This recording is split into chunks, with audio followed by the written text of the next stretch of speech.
ಇಲ್ಲ 10 ಗಂಟೆಗೆಲ್ಲ ಕ್ಲೋಸ್ ಮಾಡ್ಬಿಡ್ತೀವಿ. 10 ಗಂಟೆಗೆ, ಯಾಕಂದ್ರೆ ಎನಿವೇ ರೆಗ್ಯುಲರ್ ಗೈಡ್ಲೈನ್ಸೇ 10 ಗಂಟೆಗೆ ಇದೆ ಬೆಂಗಳೂರಿನಲ್ಲಿ ಈ ಥರದ್ದು. ಹಂಗೆ ನಾವೇ ವೈಲೇಟ್ ಮಾಡೋದು ಸರಿಯಲ್ಲ. ಪ್ಲಸ್ ಅಲ್ಲಿ ನಿಮಗೆ ಗೊತ್ತಿರೋ ಹಂಗೆ ಏರಿಯಾನು ಸೆನ್ಸಿಟಿವ್ ಇರೋದ್ರಿಂದ 10 ಗಂಟೆಗೆ ಎಲ್ಲ ಕ್ಲೋಸ್ ಮಾಡಿಬಿಡ್ತೇವೆ. 9:45ಗೆ ಕ್ಲೋಸ್ ಮಾಡ್ತೇವೆ.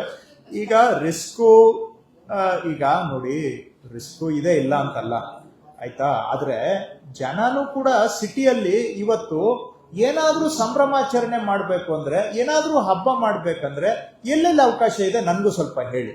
ಇವತ್ತು ಏನಾಗ್ಬಿಟ್ಟಿದೆ, ರಜಾ ದಿನ ಅಂತಂದ್ರೆ ಇಲ್ಲ ಯಾವ್ದನ ಮಾಲ್ಗೆ ಹೋಗ್ಬೇಕು, ಯಾರೋ ಕೆಲವರು ಅಲ್ಲೋ ಇಲ್ಲೋ ಪಾರ್ಕ್ಗೆ ಹೋಗ್ತಾರೆ. ಇನ್ನೇನಿದೆ ಜನಕ್ಕೆ ಸೆಲೆಬ್ರೇಟ್ ಮಾಡೋದಕ್ಕೆ ಬೆಂಗಳೂರಲ್ಲಿ? ಆಮೇಲೆ ಮಾಲ್ಗೆ ಹೋಗ್ತೀರಾ ಅಂತ ಇಟ್ಕೊಳ್ಳೋಣ, ಎಲ್ಲಾರ್ಗೂ ಮಾಲಲ್ಲಿ ಖರೀದಿ ಮಾಡೋ ಶಕ್ತಿ ಇದೆಯಾ? ಎಷ್ಟು ಜನ ಹೋಗಿ ಆ ಗ್ಲಾಸ್ ಹಿಂದ್ಗಡೆ ಅಂದ್ರೆ ವಿಂಡೋ ಶಾಪಿಂಗ್ ಮಾಡಿಬಿಟ್ಟು ಅವ್ರಿಗೆ ಖರೀದಿ ಮಾಡಕ್ಕಾಗಲ್ಲ, ಅವ್ರ ಫ್ರಸ್ಟ್ರೇಷನ್ ಇನ್ನೂ ಜಾಸ್ತಿ ಆಗುತ್ತೆ. ಏನೋ ಸಿನಿಮಾಗೆ ಹೋಗ್ಬೋದು, ಒಂದು ಮಾಲಲ್ಲಿ ಹೋಗಿ ಓಡಾಡ್ಕೊಂಡು ಬರ್ಬೋದು, ಪಾರ್ಕ್ ಹೋಗ್ಬೋದು, ಬಿಟ್ರೆ ಬೆಂಗಳೂರಲ್ಲಿ ಜನ ಸೆಲೆಬ್ರೇಟ್ ಮಾಡೋದಿಕ್ಕೆ ಎಲ್ಲೆಲ್ಲಿ ಅವಕಾಶ ಇದೆ? ನಾವು ಏನಾದ್ರೂ ಅವಕಾಶಗಳು ಮಾಡಿಕೊಡ್ಬೇಕಲ್ವಾ? ಜನ ಫ್ಯಾಮಿಲಿ ಮಕ್ಕಳ ಜೊತೆ ಬಂದು ಏನಾದ್ರೂ, ಈಗ ಇಲ್ಲ ಅಂತ ಹೇಳಿದ್ರೆ ಹಬ್ಬ ಅಂತಂದ್ರೆ ಏನು, ಈಗ ಬೇರೆ ಇದು ರಿಲಿಜಿಯಸ್ ಫೆಸ್ಟಿವಲ್ ಅಂತ ಇಟ್ಕೊಳ್ಳೋಣ. ಏನು ರಿಲಿಜಿಯಸ್ ಫೆಸ್ಟಿವಲ್ ಬೆಂಗಳೂರಲ್ಲಿ? ಒಂದು ಪೂಜೆ ಮಾಡಿಬಿಟ್ಟು ಒಂದು ವಿಶೇಷ ಅಡಿಗೆ, ಇಷ್ಟೇ ಆಗ್ಬಿಟ್ರೆ ಹಬ್ಬ ಆಗುತ್ತಾ? ನಾವೆಲ್ಲ ಮೂಲ ಹಳ್ಳಿಯಿಂದ ಬಂದವರು, ನಮ್ಗೆ ಹಳ್ಳಿಯಲ್ಲಿ ಏನೇ ಒಂದು ಹಬ್ಬ ಅಂದ್ರೆ ನಿಜವಾಗಿ ಎಲ್ಲ ಸೇರಿ ಏನೋ ನಾವು ಒಂದು ಜಾತ್ರೆ ಗೀತ್ರೆ ಮಾಡ್ತಾ ಇದ್ವಿ. ಬೆಂಗಳೂರಿಗೆ ಬಂದ್ಮೇಲೆ ಈಗ ಎಲ್ಲಿ ಆಚರಣೆ ಮಾಡೋದು? ಫ್ಯಾಮಿಲಿಗೂ ಏನಾದ್ರೂ ಈ ತರ ಬೇಕಲ್ವಾ ಆಕ್ಟಿವಿಟೀಸು? ರಿಸ್ಕ್ ಇದೆ, ನೀವು ಹೇಳ್ದಂಗೆ ಇಲ್ಲ ಅಂತ ನಾನೇನು ಹೇಳ್ತಾ ಇಲ್ಲ. ಆದ್ರೆ ನಾವು ಸಿಟಿ ವಾಸ ಮಾಡೋ ಜನಗಳಿಗೆ ಒಳ್ಳೆ ಜೀವನ ಗುಣಮಟ್ಟ ಸಿಗಬೇಕು ಅಂದ್ರೆ ಇನ್ಫ್ರಾಸ್ಟ್ರಕ್ಚರ್ ಮುಖ್ಯ, ಆದ್ರೆ ಜೀವನ ಸೆಲೆಬ್ರೇಟ್ ಮಾಡೋದು ಕೂಡ ಮುಖ್ಯ.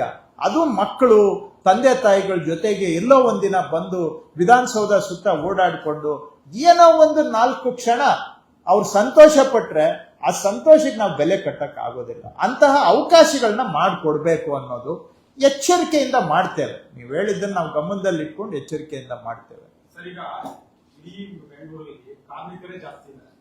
ಸೊ ಅವರಿಗೆ ಆ ದಿನ ಸ್ವಾತಂತ್ರ್ಯ ದಿನ ಅನ್ನೋದೇ ಗೊತ್ತಿರೋಲ್ಲ. ಹೌದು. ಅಂತವ್ರಿಗೆ ನೀವು ಮಾಲೀಕರಿಗೆ ನೀವೇನಾದ್ರೂ ಎಚ್ಚರಿಕೆ ಕೊಟ್ಟು ಅವ್ರಿಗೆ ರಜೆ ಕೊಡ್ಬೇಕು ಅನ್ನೋದನ್ನ ಹೇಳ್ತೀರಾ? ಯಾಕಂದ್ರೆ ಇವಾಗ ನಂಬರ್ 1 ಯೋಚನೆ ಮಾಡಿ ನೀವು ಕಂಟ್ರೋಲ್ ಇದೆ ನಿಮ್ ಕೈ, ಈಗ ಏನಾದ್ರೂ ಎಚ್ಚರಿಕೆ ಕೊಡ್ತೀರಾ ಅಂತ ಏನಾದ್ರು? ಈ ವಿಚಾರ ನಾನು ಇನ್ನೂ ಚರ್ಚೆ ಮಾಡಿಲ್ಲ, ನೀವು ಸಲಹೆ ಕೊಟ್ಟಿದ್ದೀರಾ. ನೆಕ್ಸ್ಟ್ ನಾನು ಅಧಿಕಾರಿಗಳ ಹತ್ರ ಖಂಡಿತ ಮಾತಾಡ್ತೇನೆ. ಯಾಕಂದ್ರೆ ದುಡಿಯೋರ್ಗೆ ಅವತ್ತಾದ್ರೂ ಒಂದಿನಾದ್ರೂ ವಿರಾಮ ಸಿಗ್ಬೇಕು ಅನ್ನೋದು ನಿಮ್ ಸಲಹೆ, ಒಳ್ಳೆ ಸಲಹೆ. ಅದ್ರ ಹಿಂದ್ಗಡೆ ಒಳ್ಳೆ ಆಲೋಚನೆ ಇದೆ, ಖಂಡಿತ. ಪ್ರಾಕ್ಟಿಕಲಿ ನಾನು ಯೋಚನೆ ಮಾಡಿಲ್ಲ, ಇದನ್ನ ಒಪ್ಕೊಳ್ತಾ ಇದ್ದೀನಿ. ಬಟ್ ನೆಕ್ಸ್ಟ್ ಮಾತಾಡ್ತೀನಿ, ಬಿಕಾಸ್ ಒಳ್ಳೆ ಸಜೆಷನ್. ಯಾಕಂದ್ರೆ ದುಡಿಯೋ ಜನಕ್ಕೆ ಯಾವಾಗ ಒಂದು ಬ್ರೇಕ್ ಸಿಗ್ಬೇಕಲ್ವಾ? ರಜಾ ದಿನಾನು ಅವರು ದುಡಿಬೇಕು ಅಂದ್ರೆ ನಿಮ್ ಸೆಂಟಿಮೆಂಟ್ ಹೋಗ್ತೇನೆ. ಕೊಡ್ಲೇಬೇಕು ಸ್ವಾಮಿ, ಕೊಡ್ತೀವಿ. ಎಲ್ಲಾ ಸೇರಿದ್ರೆ ಪ್ರೋಗ್ರಾಮ್ಗೆ ನೀವು ನೆಕ್ಸ್ಟ್ ಕೇಳೋ ಪ್ರಶ್ನೆಗೂ ಸೇರ್ಸೇ ಉತ್ತರ ಕೊಟ್ಬಿಡಿದೆ. ಒಂದು 3 ರಿಂದ 5 ಕೋಟಿ ರೂಪಾಯಿವರೆಗೂ ಆಗ್ಬೋದು ಅಂತ ಅನ್ಕೊಂಡಿದ್ದೀನಿ. 3 to 5 crores. Yes, every student, every youngster is a child for us. I mean, sorry, children and youngsters. Children and youngsters. Let me rephrase it. Age, I don't want to be very hard and fast about age. But look, as long as children and youngsters want to celebrate, we should lend ourselves to any opportunity for children and youngsters to celebrate. They are the indicators of the health of the society. Yeah, we will, any student we will extend it to all student age, youngsters and children. Point taken. Assembly hall. Yeah. We'll give access. ಸದ್ಯಕ್ಕೆ ಇಲ್ಲ, ಮುಖ್ಯಮಂತ್ರಿಗಳ ಹತ್ರ ಮಾತಾಡ್ಬಿಟ್ಟು ಅದನ್ನು ಯೋಚನೆ. ನೀವು ಹೇಳೋದು ಒಳ್ಳೆ ಸಜೆಷನ್, ನಮಗೂ ಮೈಂಡ್ ಕ್ರಾಸ್ ಆಯ್ತು. ಫಸ್ಟ್ ಟೈಮ್ ಮಾಡ್ತಾ ಇದೀವಿ, ನಮಗೂ ಅವ್ರು ಹೇಳ್ದಂಗೆ ಸ್ವಲ್ಪ ಯೋಚನೆ ಮಾಡ್ಬೇಕಲ್ಲ. ಒಂದೇ ಸತಿ ಎಲ್ಲ ಮಾಡೋದಕ್ಕೂ ಯೋಚನೆ ಮಾಡಿದ್ದೀನಿ, ಬಟ್ ಅದ್ರ ಬಗ್ಗೆ ಏನು ಸ್ಪಷ್ಟತೆ ಇನ್ನೂ ಇಲ್ಲ. ಯೋಚನೆ ಮಾಡಿದೀವಿ ಖಂಡಿತ ಮುಖ್ಯಮಂತ್ರಿಗಳು. ಯಾವುದು ಅದು ಬೇರೆ, ಅದು ಬೇರೆ. ನೆಕ್ಸ್ಟ್ ಇದಾಗ್ಲಿ, ಅದಾದ್ಮೇಲೆ ಅದು ಮಾತಾಡ್ತೀನಿ. ಸರ್, KR ಮಾರ್ಕೆಟ್ ಅಲ್ಲಿ ಸುಮಾರೊಂದು 150 ಅಂಗಡಿಗಳನ್ನ ಕರು ಮಾಡ್ತೀವಿ ಅಂತ ಹೇಳ್ತಾ ಇದ್ದಾರೆ. ಬೆಂಗಳೂರಿನಲ್ಲಿ ಇಂತ ಎಲ್ಲಿ ಪಬ್ಲಿಕ್ ಪ್ಲೇಸ್ ಇದೆ ಅಲ್ಲಿ ಅಂಗಡಿಗಳನ್ನ ನಿರ್ಮಾಣ ಮಾಡಿ ಬಾಡಿಗೆ ಕೊಡೋದು ಅದು ಮಾಫಿಯಾ ತರ ಆಗ್ತಾರೆ ಅಂತ ಹೇಳಿ ಹೇಳ್ತಾ ಇದ್ದಾರೆ. ಆ ರೀತಿ ಎಷ್ಟು ಮಾಫಿಯಾ ಮಾಡ್ಕೊಂಡಿದ್ದಾರೆ ಅಂಗಡಿಗಳನ್ನ? ಯಾಕಂದ್ರೆ ಇದು ಎಷ್ಟು ಮಾಡಿದ್ದಾರೆ ಅಂತ, ಎಷ್ಟು ಮಾಫಿಯಾ ಇದ್ದಾರೆ ಅಂತ ನೀವೇ ಹೇಳ್ಬೇಕು ನನ್ಗೆ. ನಿರ್ಮಾಣ ಮಾಡ್ಲಿಕ್ಕೆ ಈಗ ಏನಾದ್ರು ಮುಂದಾಗ್ತಾರೆ ನೋಡಿ, ಈಗ ಇರೋ ಪರಿಸ್ಥಿತಿಗಳು, ಶಿವಾಜಿನಗರ ಘಟ್ಟ ಅಂತ ನೋಡಿದ್ರೆ ಹೌದು, ಇರೋ ಪರಿಸ್ಥಿತಿಗಳು ಇದ್ದೇ ಇದಾವೆ. ಆಯ್ತಾ, ಇದೆಲ್ಲ ಇವತ್ತೊಂದು ನೆನ್ನೆದಲ್ಲ ಮೊನ್ನೆದಲ್ಲ, 16 ವರ್ಷಗಳಿಂದ ಏನೇನೋ ವ್ಯವಸ್ಥೆಗಳು ಇಲ್ಲಿ ನಡ್ಕೊಂಡು ಬಂದಿದ್ದಾವೆ. ಕಷ್ಟಪಟ್ಟು ಬೆವರು ಸುರಿಸಿ ದುಡಿಯೋರು ಇದ್ದಾರೆ. ಬೆವರು ಸುರಿಸಿ ದುಡಿಯೋರ್ನ ಶೋಷಣೆ ಮಾಡುವಂತ ವ್ಯವಸ್ಥೆಗಳೂ ಇದ್ದಾವೆ.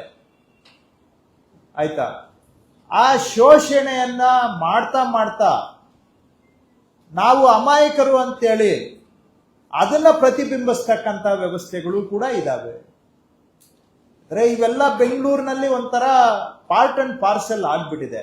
ಆದ್ರೆ ನಾವು ಕಾನೂನು ಪ್ರಕಾರವಾಗಿ ಏನ್ ಮಾಡ್ಬೇಕೋ ಅದನ್ನ ಮಾಡ್ಕೊಂಡು ಹೋಗೋದು ಅಷ್ಟೇ ನಮ್ಗೆ ಮಾಡ್ಬೋದು. ಬಿಟ್ರೆ ಈಗ ಈ ತರ ಎಷ್ಟು ಕಡೆ ಇದೆ, ಎಷ್ಟು ವ್ಯವಸ್ಥೆ ಇದೆ ಬೆಂಗಳೂರು ನಿಮ್ಗೆ ಗೊತ್ತು.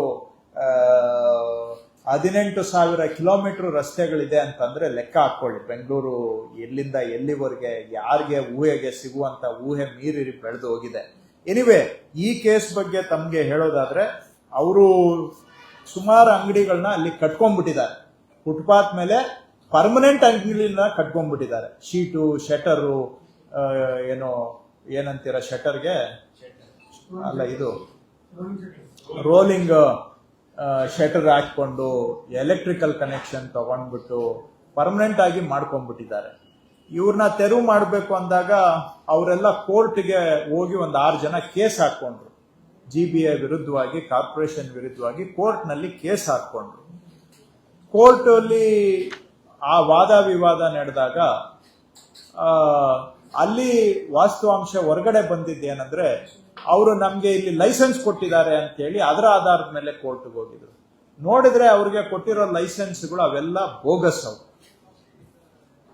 ಬೋಗಸ್, ಎಲ್ಲ ಬೋಗಸ್ ದಾಖಲೆಗಳನ್ನ ಸೃಷ್ಟಿ ಮಾಡಿ ಫ್ರಾಡ್ ಡಾಕ್ಯುಮೆಂಟ್ಗಳನ್ನ ಇಟ್ಕೊಂಡು ನಾವು ಕೊಟ್ಟಿಲ್ಲ, ಅವ್ರಿಗೆ ಸೃಷ್ಟಿ ಮಾಡ್ಕೊಂಡಿದ್ದಾರೆ.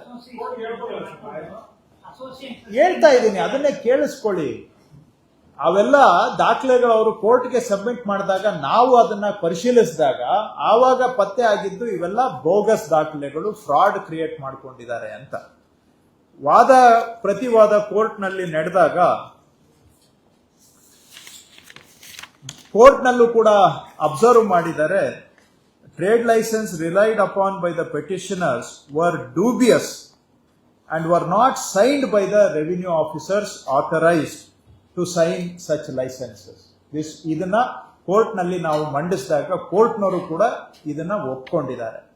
ಒಪ್ಕೊಂಡು ಕೋರ್ಟ್ನವರು ಅವ್ರಿಗೆ ಕೇಳಿದಾಗ ಅವರೇ ಒಂದು ಅಫಿಡವಿಟ್ ಹಾಕೊಂಡ್ರು ಕೋರ್ಟ್ನಲ್ಲಿ. ಏನಂತ ಹೇಳಿ ಅಂದ್ರೆ, ದಯವಿಟ್ಟು ನಮಗೆ ಅವಕಾಶ ಕೊಡಿ. The petitioners themselves filed an affidavits before the Honorable High Court stating that they were ready to surrender the premises under their occupation.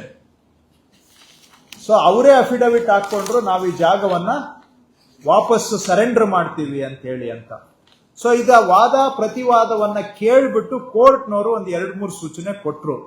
Court ಆದೇಶ ಬಂದಿದ್ದು ಜುಲೈ 17ನೇ ತಾರೀಕು.